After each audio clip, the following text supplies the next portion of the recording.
Bisa kita mulai, Prof? Iya, monggo. Oke. Selamat siang. Assalamualaikum warahmatullahi wabarakatuh. Hari ini akan diselenggarakan ujian tesis untuk Bapak Rifki Anugrah dengan tim penguji. Yang pertama adalah Ibu Profesor Dr. Kusrini MKom, yang kedua adalah Bapak Dr. Andi Sunyoto MKom. Untuk ujian tesis ini akan terbagi dalam 2 sesi. Pertama, Pak Rifki memaparkan difokuskan ke tindak lanjut hasil, catatan-catatan di SHPT, kemudian yang berikutnya akan dilanjutkan dengan, tanya jawab dari tim penguji dan arahan-arahan perbaikan. Oke, silakan Mas Rifki bisa dipersiapkan. Waktunya cukup singkat nggih, sekitar 10 menit, sehingga nanti sisa waktunya bisa kita eksplorasi untuk tanya jawab dan saran-saran. Nggih, monggo bisa dipersiapkan. Oke, saya izin share screen ya, Prof. Nggih. Ya, apakah sudah terlihat? Ampun. Nah, biar Oke, Mas Rifki lebih tenang, tadi kan katanya nggak tenang. Bisa berdoa terlebih dahulu ya. Nggih, monggo.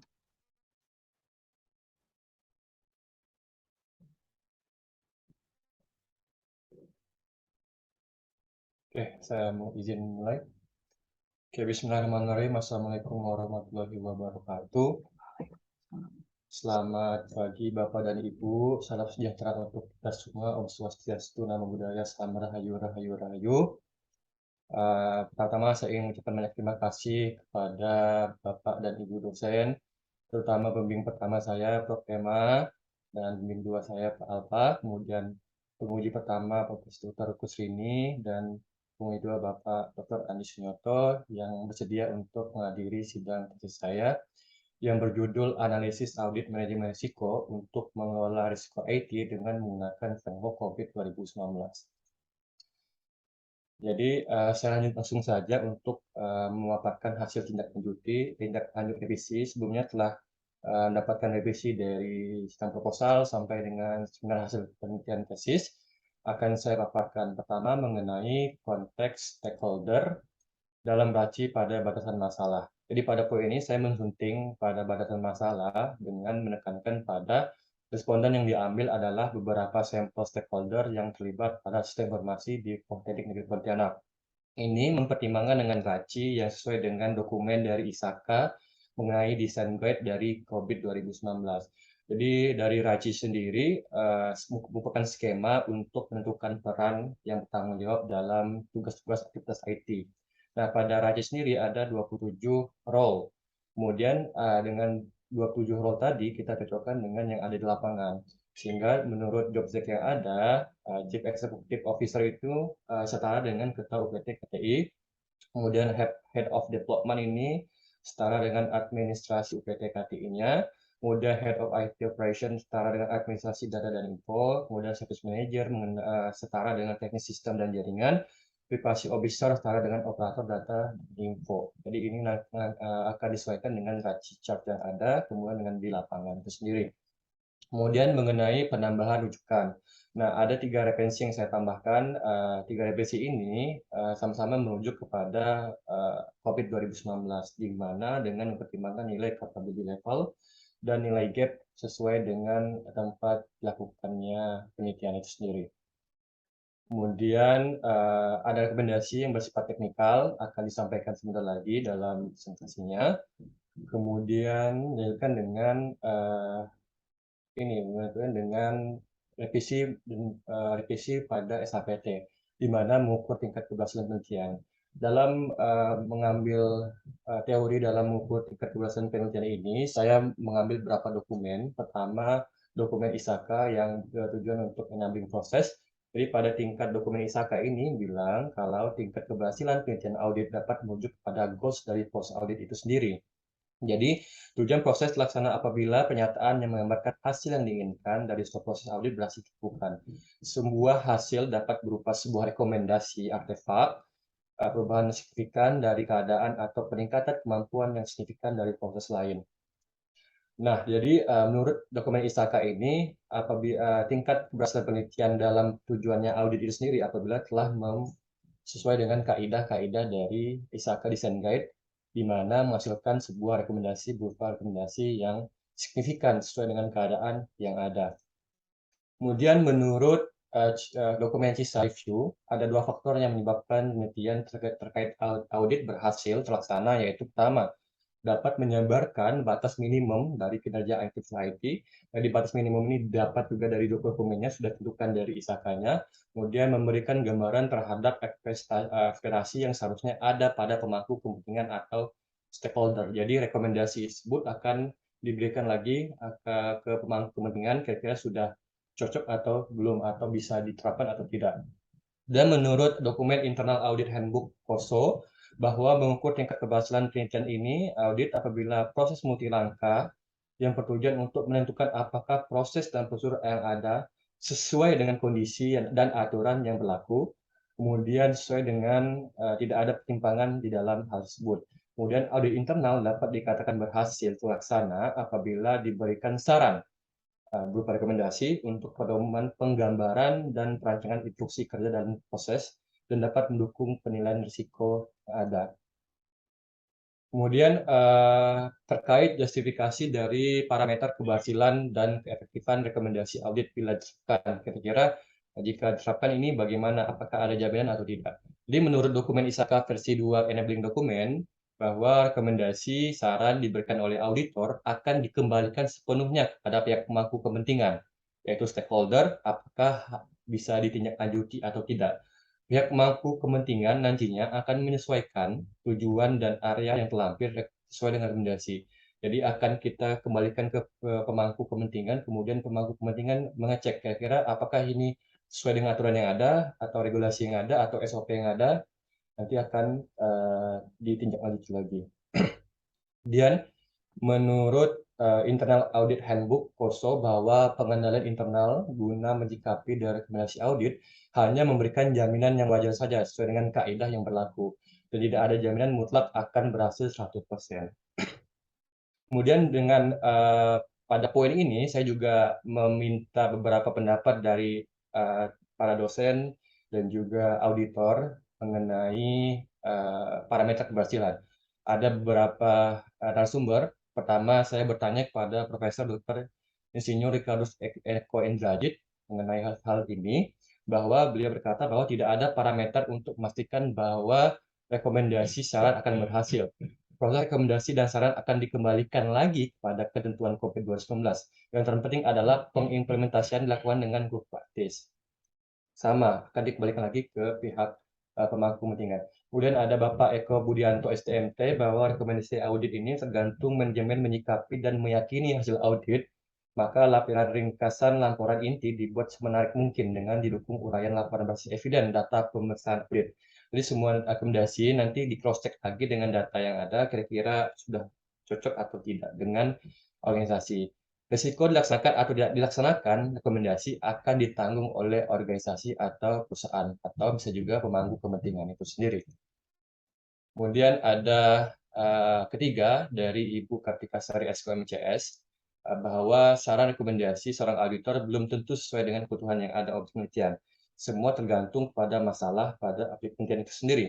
Proses audit sebenarnya intinya sebatas pihak yang diaudit dan auditor saja. Kemudian akan dikembalikan masalah gagal atau berhasil lebih ke penyampaian saran dan rekomendasi. Itu sesuai dengan temuan yang ada atau tidak pada objek penelitian. Kemudian yang terakhir dari Ibu Kurniawidya Oktari dari MSI, bahwa secara ideal framework COVID itu membantu agar segala proses audit berjalan dengan semestinya sesuai dengan aturan yang ada. Tapi apakah bisa dipastikan 100% berhasil atau belum, itu nanti disesuaikan lagi. Jadi fokusnya akan ke core penelitian itu sendiri, yaitu penggunaan COVID itu sendiri. Kemudian revisi selanjutnya mengenai menjamin rekomendasi telah sesuai dengan kebutuhan peningkatan level kapabilitas. Untuk menyesuaikan apakah sudah sesuai rekomendasinya yang ada yang di hasil temuan ini, saya melakukan cross check dengan memastikan dengan dokumen dari Renstra, rencana strategis dari Politeknik Pontianak. Terkait dokumentasi, ini rekomendasinya adalah dilakukan proses pendokumentasian aspek penunjang dari aktivitas IT, khususnya menyangkut manajemen risiko. Karena yang hasil temuan yang ada bahwa proses dokumentasi itu masih jarang ada, jadi sangat sulit mencari data-data yang sebelumnya. Hal ini sebenarnya sesuai dengan kegiatan yang terlampir dalam Registrar Politeknik Negeri Pontianak, yaitu melakukan pendokumentasian aktivitas IT yang berlangsung di Politeknik Negeri Pontianak. Kemudian ada terkait pelaksanaan audit. Nah, hasil rekomendasinya adalah pada proses audit lingkungan UPTKT ini masih belum terlaksana. Hal ini sangat bertentangan dengan tujuan Politeknik Pontianak, yaitu meningkatkan kualitas kerjasama kelembagaan dalam dan luar negeri untuk meningkatkan mutu kelembagaan secara berkelanjutan. Dengan apa? Dengan melakukan audit, yaitu pengecekan secara terus-menerus. Kemudian ada terkait birokrasi. Jadi rekomendasi yang saya berikan yaitu SOP penanganan masalah harus lebih dicermati kembali sehingga tidak berbelit. Nah, temuannya adalah di Politeknik Negeri Pontianak ini dalam suatu contoh untuk menyelesaikan suatu masalah ini masih sangat sulit untuk birokrasinya. Harus melalui kuliah dulu, pembantu direktur, baru disesuaikan dengan direktur dan lain sebagainya. Jadi untuk penanganan masalah masih sangat sangat sukar, sangat sulit. Jadi sifatnya lebih lambat. Padahal SOP ini terdapat pada strategi Politeknik Negeri Pontianak, yaitu membentuk forum komunikasi beserta stakeholder untuk meningkatkan peran dan fungsi satuan evaluasi internal dan unit penjaminan mutu. Kemudian mengenai job desk. Jadi job desk ini hasil temuannya adalah banyak pegawai di UPTKT ini masih melakukan pekerjaan ini masih timbang tindih atau saling mengcover, tidak sesuai dengan job desk yang ada. Misal bagian admin, administrasi tetap ngecek bagian IT dan lain sebagainya. Padahal ini bertentangan dengan strategi Politeknik Pontianak, yaitu meningkatkan peran dan fungsi struktur organ Polnet sesuai dengan standar manajemen kinerja instansi pemerintah dalam melaksanakan peningkatan pelayanan pendidikan. Kemudian mengenai evaluasi. Nah, rekomendasi yang saya berikan ya adalah memeratakan proses evaluasi kinerja dengan merata di segala aspek aktivitas IT. Kebanyakan proses evaluasi yang dilakukan di Politeknik Pontianak ini masih bersifat umum, tidak bersifat apa bahasanya tertuju hanya pada satu topik, misalnya untuk menangani suatu masalah. Itu masih kurang. Jadi padahal ini nih sesuai dengan kegiatan di Politeknik Pontianak, yaitu melakukan evaluasi tahunan. Kemudian terkait data. Hasil temuannya adalah data ini banyak sulit untuk ditemukan karena tidak ada data yang direkord. Sehingga saran saya UPTKT ini diharapkan memiliki data terkait khususnya yang berhubungan dengan data history. Itu lebih enak supaya jika terjadi atau akan dilakukan proses audit secara internal maupun eksternal itu kan mudah untuk ngeceknya. Padahal ini sudah sesuai dengan misi Politeknik Negeri Pontianak, yaitu menyelenggarakan pendidikan tingkat vokasi yang didukung sumber daya berstandar nasional dan internasional. Yang saya dapat garis bawahi adalah sumber daya ini tidak mesti dari sumber daya manusia sendiri, bisa juga berupa data yang dapat diimplementasikan di proses audit itu sendiri. Nah, yang dua terakhir ini sesuai dengan kelengkapan informasi. Jadi perlu adanya kelengkapan informasi dokumen karena tadi untuk penanganannya masih bersifat sulit. Jadi untuk kelengkapan informasi ini hanya dipegang oleh Pudir atau itu direktur. Jadi akan sulit untuk mendapatkan feedback cepat untuk menyelesaikan suatu masalah. Kemudian ada peningkatan mutu SDM. Nah, sesuai dengan hasil temuan saya, jadi tidak di Politeknik Negeri Pontianak khususnya di UPTKT itu sangat jarang untuk memaintain mutu SDM. Padahal itu dapat dilakukan dengan proses pemilihan melakukan seperti pelatihan untuk maintenance tugas dan job desk-nya, keahliannya sendiri. Padahal ini sesuai dengan program Politeknik Pontianak yaitu meningkatkan kualitas sumber daya, mengawasi dan mengevaluasi pelaksanaan matriks pengembangan SDM baik melalui pendidikan, pelatihan, bahkan dalam bidang sertifikasi kompetensi.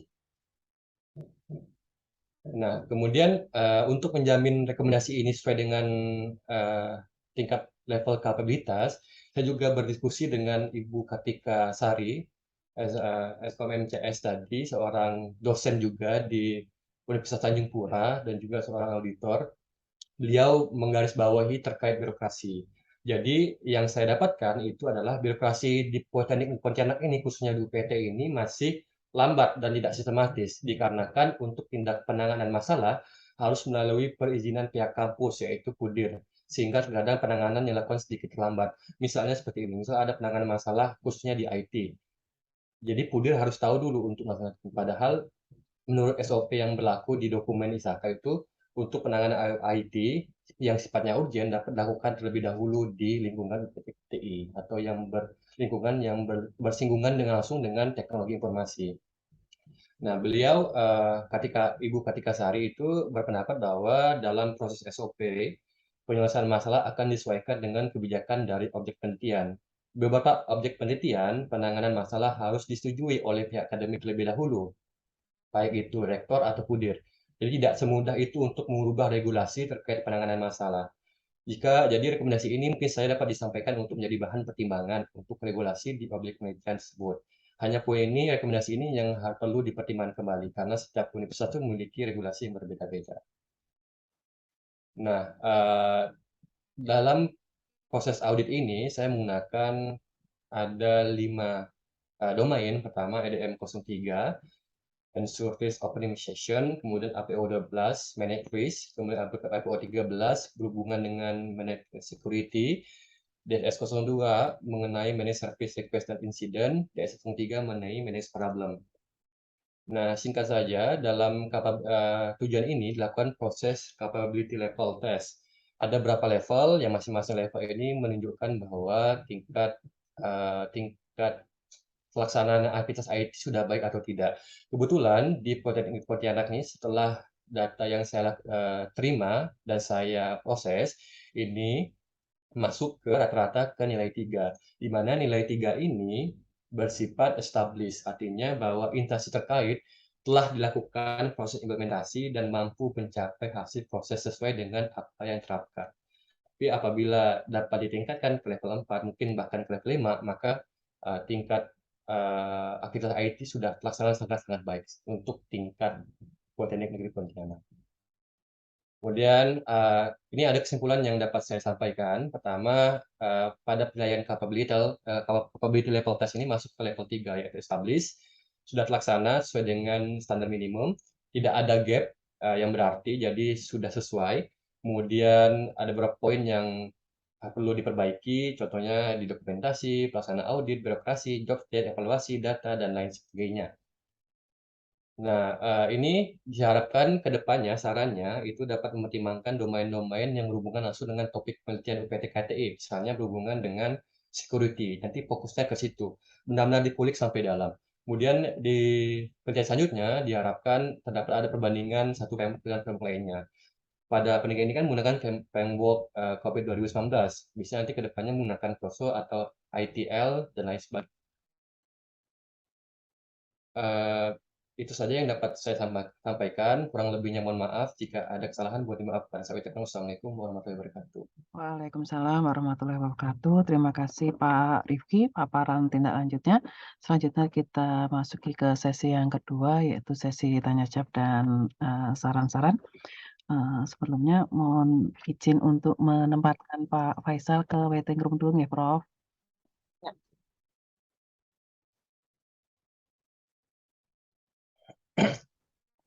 Oke, kita lanjutkan. Mohon arahannya dari Prof Rini. Monggo, Prof. Jadi selamat ya sudah sampai di sini, sampai tahap ujian tesis begitu ya. Kemudian juga ini saya mengapresiasi laporannya tebal sekali nih ya, 160 halaman. Iya, banyak banget isinya. Oke, kemudian hal yang ingin saya konfirmasi, Bapak kan menggunakan COVID 2019 ya. Iya, Prof. Apa tuh bedanya COVID 41 atau 5 atau 2019? Kenapa Bapak milih yang 2019? Oke, saya langsung jawab atau kamu dulu, Oke, Prof? silakan. Kenapa saya menggunakan COVID 2019? Salah satunya yaitu COVID terbaru juga, sesuai dengan rekomendasi dari pembimbing saya, Pak Alfa, dan juga sistemnya lebih mudah, Prof. Karena kalau di COVID 2015 atau di bawahnya itu biasanya itu menggunakan perhitungan yang cukup rumit. Kalau di COVID 2019 hanya menikung capability level test, di mana nanti kita membagikan beberapa kuesioner Mhm. Nanti masing-masing kuesioner atau masing-masing poin-poin itu terdapat, poin pertanyaan itu terdapat nilainya masing-masing. Misalnya di, APO12 itu kan ada domain APO12 di 01, 02, dan sebagainya. Itu masing-masing mempunyai bobot, misalnya, level 2, level 3, dan level lain sebagainya. Kalau di COVID 2000, di bawah 2019 itu kita harus ngukurnya secara manual, ada perhitungan rumus dan sebagainya.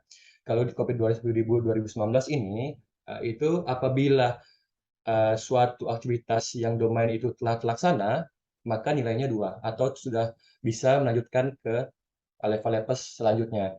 Apabila, berhenti di level pertanyaan level 3, maka ya itu, bernilai 3 itu sendiri, Pak. Jadi, lebih simpel dan lebih mudah.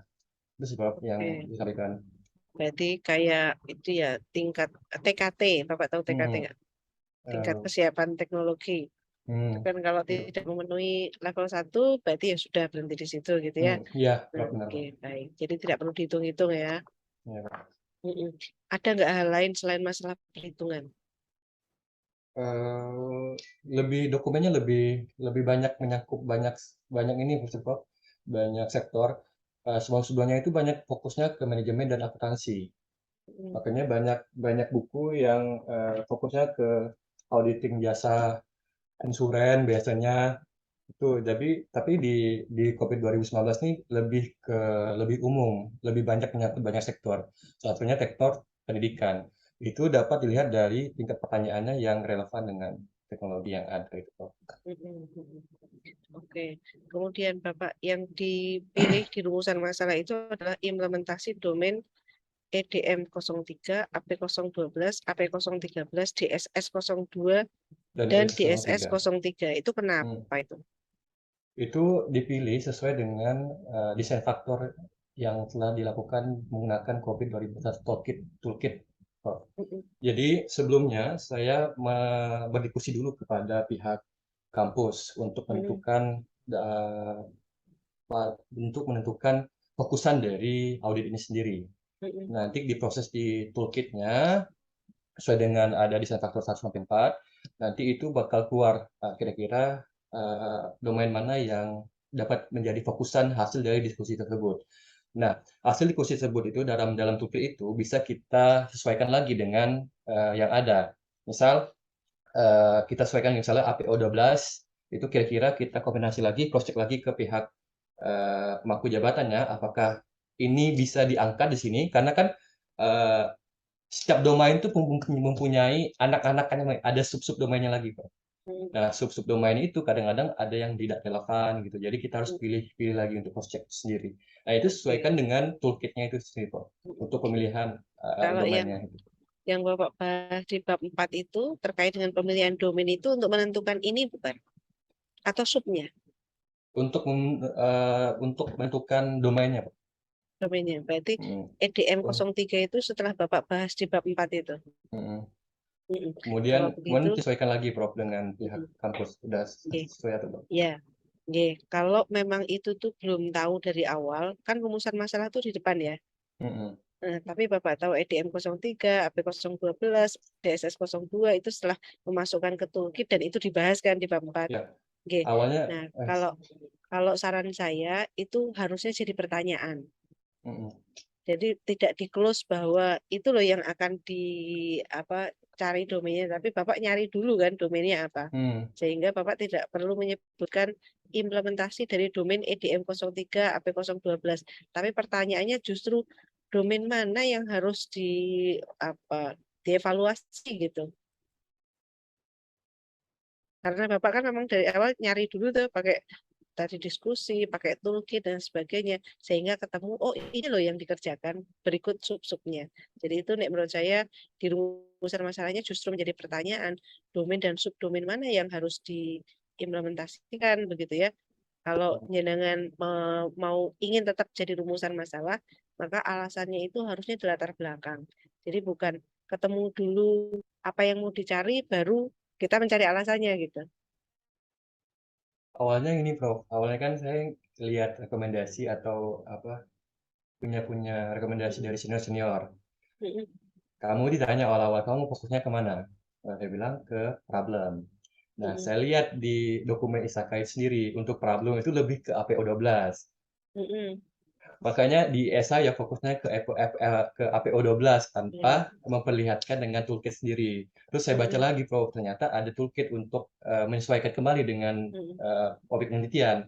Baru saya cocokkan, ternyata banyak turunannya, gitu, Prof. Maka saya ubah di perasaan masalah itu sendiri. Ubah rumusan masalah juga nggak apa-apa kok. Yang penting konsisten nanti naskahnya dengan ya antara judul, latar belakang, rumusan. Milih aja sih mau penjelasannya di di latar belakang atau di bab 4. Kalau di latar belakang berarti rumusan masalahnya udah ketemu domainnya. Tapi kalau jelasinnya di bab 4 berarti itu masih menjadi pertanyaan gitu karena kita belum tahu kan berarti mana-mana saja yang mau dibahas ya. Oke.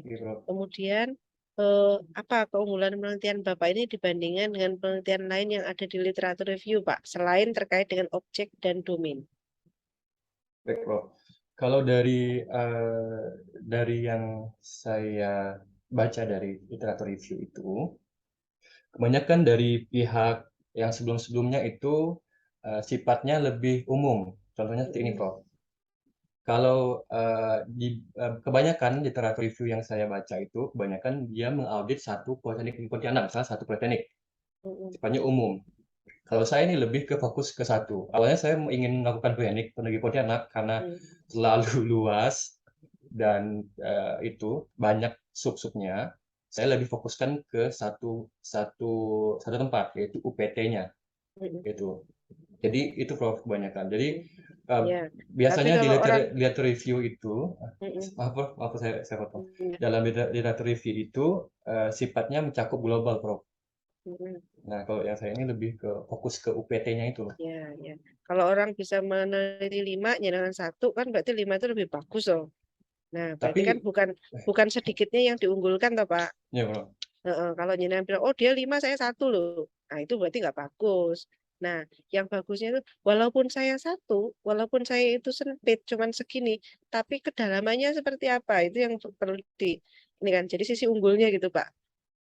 Nah, gimana caranya membahasakan itu di dalam perbandingan itu supaya yang muncul itu keunggulan, bukan sekedar beda tapi punya dia banyak saya sedikit, punya dia pakai ini saya pakai ini dan itu banyak yang dia pakainya berbeda ya. Dia pakai 41 saya pakai 2009 ya cetok beda, tapi yang kita cari adalah ketika sama-sama menggunakan 2019 gitu kan itu apa yang spesifik di tempat yang jenengan. Misalnya orang lain tadi menentukan domainnya pakai wangsit loh. Nggak tahu dari mana terus muncul itu. Nah, sedangkan Bapak dalam menentukan domainnya itu menggunakan pengkajian apa misalnya ya. Atau seperti apa yang itu sifatnya adalah keunggulan ya. Kalau perlu orang melakukan dengan domain serupa sama-sama AP012 tapi cara saya ini berbeda gitu kan. Nah, kalau Bapak bilang, oh itu sudah standar, Bu. Nek wis standar rasa diteliti, kerek praktek. Ya. Nah, hal apa yang masih bisa dikembangkan di situ sehingga punya jenengan itu bisa punya kontribusi dibandingkan dengan yang lain. Ya. Baik, Prof. Oke, kemudian yang nomor berikutnya terkait dengan tadi jenengan sampaikan menurut siapa-siapa tadi ya, ada jenengan wawancara untuk menguatkan gitu. Hanya kalau kata siapa itu kayaknya nggak bisa masuk referensi loh, Pak. Nggak bisa masuk teori. Ya, walaupun kita diskusi berbuih-buih begitu, itu apa yang saya sampaikan itu belum bisa masuk teori. Kecuali saya nulis di publikasi. Yang kemudian Bapak rujuk. Ya, jadi tadi yang katanya Prof. Eko Indrajit, katanya Pak Eko Budianto, katanya siapa-siapa, rujuklah penelitiannya mereka. Bukan apa kata mereka yang ditulis di referensi. Ya, kalau nggak ada Bu, mereka tuh nggak pernah nulis, oh jangan-jangan nggak pakar. Tapi kalau nulis yang dirujuk tulisannya gitu kan. Nah, kalau dengan menganggap beliau punya kepakaran tapi tidak ada tulisan yang terkait dengan itu, tapi kaitannya dengan pembahasan, maka jenengan lengkapi itu di bagian pembahasan. Jadi itu bagian dari upaya jenengan memastikan rekomendasi tadi ya, rekomendasinya itu apakah sudah sesuai atau belum gitu kan. Nah, itu bisa dilakukan tadi feedback mungkin dari apa pengelolanya atau jenengan nyari expert judgment gitu kan. Ini kan dari expert, jenengan menganggap mereka expert kan. Berarti ini Iya. bukan karena teori yang mereka keluarkan, yang mereka temukan gitu, tapi karena jenengan menganggap mereka expert terkait dengan apa yang jenengan kerjakan. Nanti dimasukkan di bab 4. Terus menarik sekali bahwa ada pernyataannya bahwa yo ini terserah dari objeknya ya mau pakai tidak. Ya iyalah, masa kita mau maksa ya? Gak mungkin kita maksa. Ya. Mau bagus juga kita nggak akan bisa maksa. Ya, tapi tadi ada pernyataan berikutnya bahwa yang bisa kita lakukan meyakini bahwa apa yang kita buat ini bagus atau tidak adalah by evidence. Gitu ya, tadi benar ya yang Nina ceritakan. Nah, Ya. sekarang berarti di naskahnya itu yang jenengan lakukan adalah evidence-nya apa untuk memastikan bahwa rekomendasi yang jenengan ini adalah bagus gitu. Itu nanti ditambah. Oke. Oke. Sementara itu, Bu Emma, terima kasih. Terima kasih banyak Prof. Ini ada 5 hal yang saya sarikan dari arahan Prof. Ini. Yang pertama, tambahkan pertimbangan pemilihan COVID 2019 dalam penelitian ini. Kemudian, ya tadi ada 2 pilihan ya. Rumusan masalah perlu disusun ulang, sehingga nanti justru ini akan jadi pertanyaan penelitian terkait domain dan subdomain apa saja yang akan dieksekusi. Jika pilihannya yang ini, maka perlu untuk membangun masalah dalam latar belakang, di mana bangunan masalah di latar belakang itu akan mempersiapkan ke narasi yang ada di rumusan masalah yang sudah di redaksionalnya ditata ulang. Yang berikutnya, selain objek dan domain, ini Mas Rifki sebaiknya memperjelas dan mempertegas apa keunggulannya. Jadi kedalaman dan keluasan dari penelitian yang dilakukan oleh Mas Rifki dibandingkan penelitian-penelitian yang menjadi fondasi penelitian ini yang diletakkan di literatur review. Sehingga kehadiran kontribusi dari penelitian ini akan jadi lebih tampak gitu. Kemudian ya, Mas Rifki sudah berupaya untuk mendapatkan pendapat-pendapat yang dari para pakar begitu ya. Nah, nanti supaya lebih kuat, maka usahakan untuk bisa mendapatkan rujukan ilmiahnya ya. Jikalau tidak ya nanti ini akan digunakan untuk memperkuat di bagian narasi pembahasan. Kemudian tambahkan evidence-nya apa untuk bisa bisa mendeklar, bisa ngeklaim bahwa ini kontribusinya rekomendasinya bagus gitu ya. Nggih, 5 hal ini yang saya sarikan dari arahan Prof ini. Selanjutnya kita minta arahan dari Bapak Dr. Andi. Monggo Bapak. Terima kasih Prof. Emma. Selamat siang Pak Rifki. Nggih. Siang, Oke, Pak. saya apresiasi apa usaha Pak Rifki untuk memperbaiki ya apa yang menjadi masukan dari para penguji ya. Oke, tadi beberapa sudah ditayangkan juga. Oke, sekarang kita cek dulu Pak Rifki. Nggih, coba bisa di-slide-kan lagi Pak, dimunculkan lagi Pak yang mungkin yang di saya saja yang berhubungan dengan revisi saya.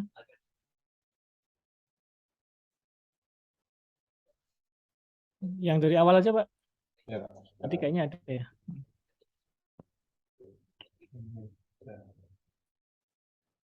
Oke.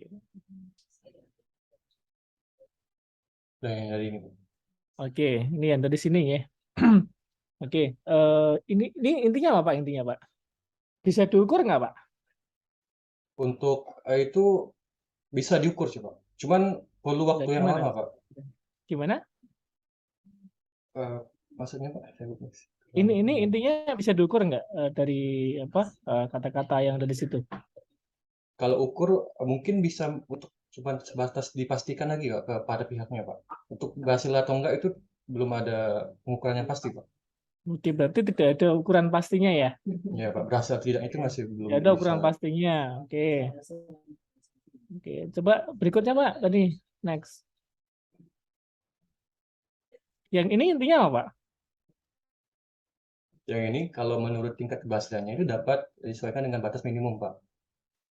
Batas minimumnya minimum. kalau batas minimumnya. Maksudnya batas minimum apa di sini? Batas minimum kan yang sesuai dengan yang nilai gap itunya Pak. GAP, capability level test kan itu kan ada batas minimumnya sendiri. Itu batas keberhasilannya itu keberhasilan dari hasil punya apa? Outputnya ya, atau keberhasilan dari rekomendasi ya? Berdasarkan dari output-nya, Pak. Output ya, dari outputnya ya. Ya, Pak. Outputnya. Oke. Terus ada lagi? Eh, gambaran berhasilnya nanti bakal dibalik lagi ke Oke. pemangku kepentingan, Adalah kan riset ini itu menghasilkan rekomendasi rekomendasi. ya, rekomendasi. Dari yang ada yang ditampilkan tidak bisa diukur rekomendasi gitu ya, benar? Berhasil, Atau berhasil atau tidaknya tidak dapat diukur, Pak. berhasil atau tidaknya tidak dapat diukur. Oke, berarti Tidak ada. tidak bisa menjawab yang pertanyaan saya kemarin ya. Pak, Hmm, kalau saya mau melaksanakan ini, berarti apa jaminannya itu akan berhasil ya? Itu belum tidak terjawab ada. ya? Belum terjawab. Belum terjawab. Oke. Lalu kalau kita lihat Pak Fitki ya, penelitian itu kan selalu memunculkan permasalahan, selalu memunculkan cara untuk menyelesaikan permasalahan itu atau disebut dengan Focus Method dan seterusnya.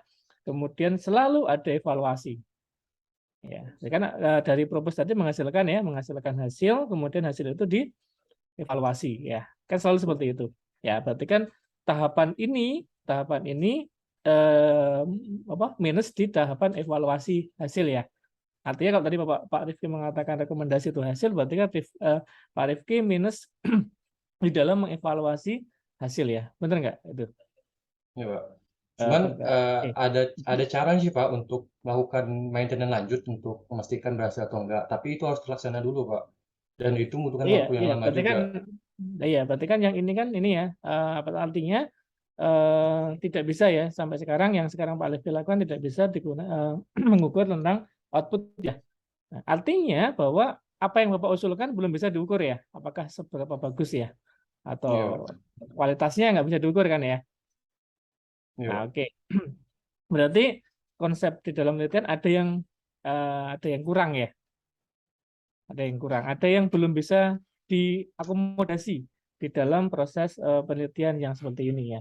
Nah, ini maka kalau kita lihat bahwa Pak Rifki ini cocok sekali Pak kalau Bapak itu sebagai auditor. Ya, cocok sekali sebagai auditor output ya. Tetapi belum cocok sebenarnya untuk penelitian ya. Karena ada tadi ya, ada yang kurang. Ini ada yang belum bisa dilakukan ya. Bisa dilakukan terhadap langkah proses-proses di dalam penelitian. Oke. Bayangkan nih Pak Rifki nanti akan bekerja sebagai auditor di sebuah auditor gitu ya, sebuah kantor auditor.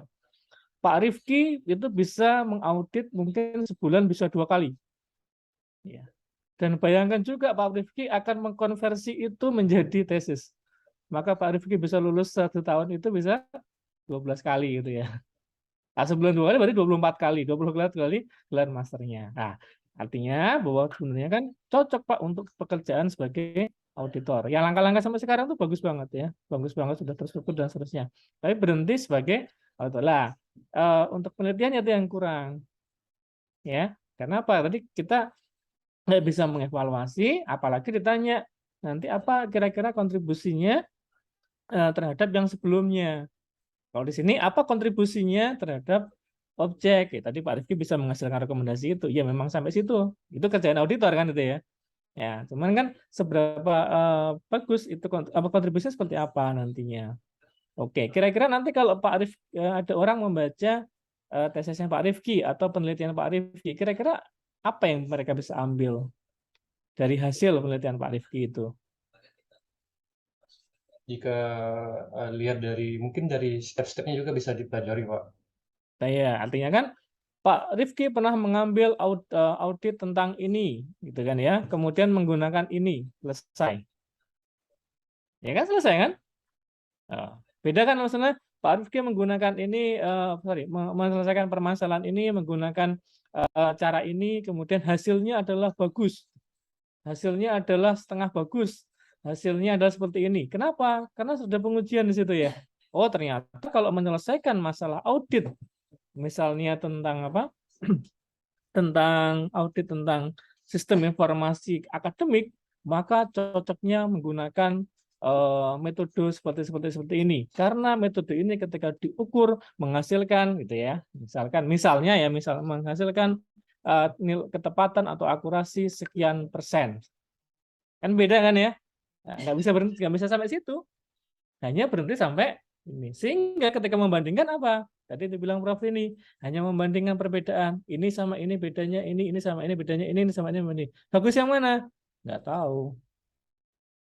Ya, apakah yang lebih banyak itu lebih bagus? Belum tentu. Tadi Pak Rifki, ya saya lebih kecil, tapi saya lebih dalam ya.